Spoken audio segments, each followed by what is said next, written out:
I'm Charlotte. I'm the co-founder of Fairy Godmover. We're experts in helping first-time buyers through the house buying process, and we help the home buyers find their fairy tale ending and their fairy tale property.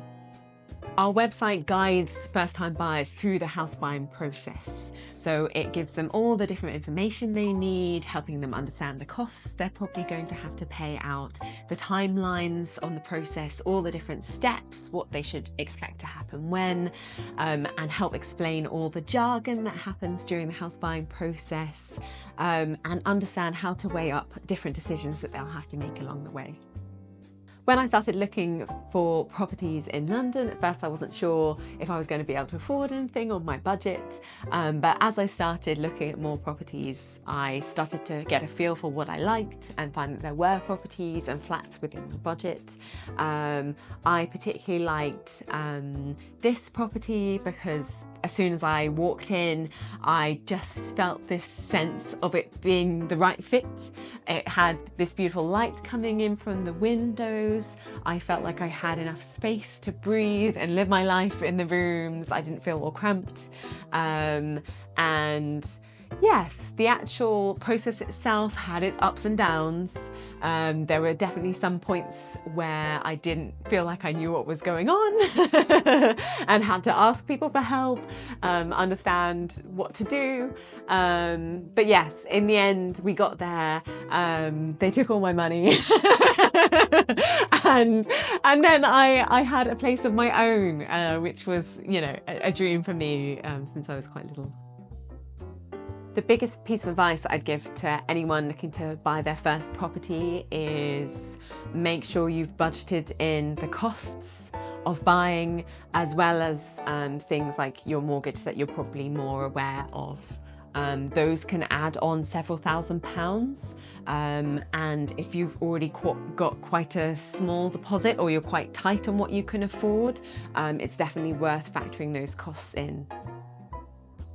I originally moved to Finsbury Park for work. I was actually working out in Hertfordshire, but I grew up in London. I didn't want to leave London and all my friends. So I moved to Finsbury Park because it was like a convenient train going out to Hertfordshire. And then I've just kind of not moved since. I grew to love the place. It's so well connected. We're really close to the stations and lots of little shops and restaurants, but we're also set back from the main road, so it's a little bit quieter where we are, lots of families on this road.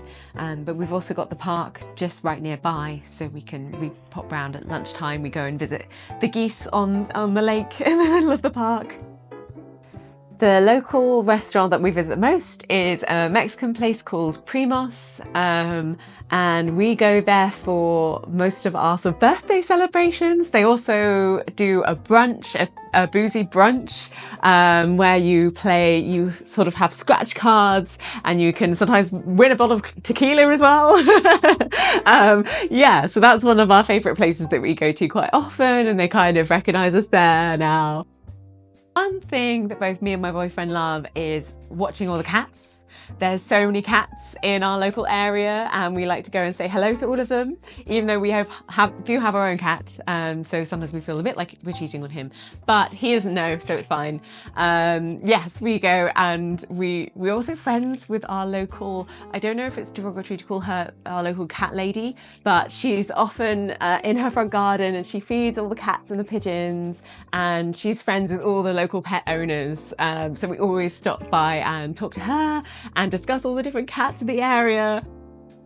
I think what makes this feel most like home, other than having spent quite a few years here now, is just being able to put the layout as I like it, being able to attach things to the walls that you can't really do in this quite the same way as when you're renting. Just feeling like you have enough space to actually enjoy. You've got all your own space. You're not having to share with lots of other people like I used to when I was renting, at least.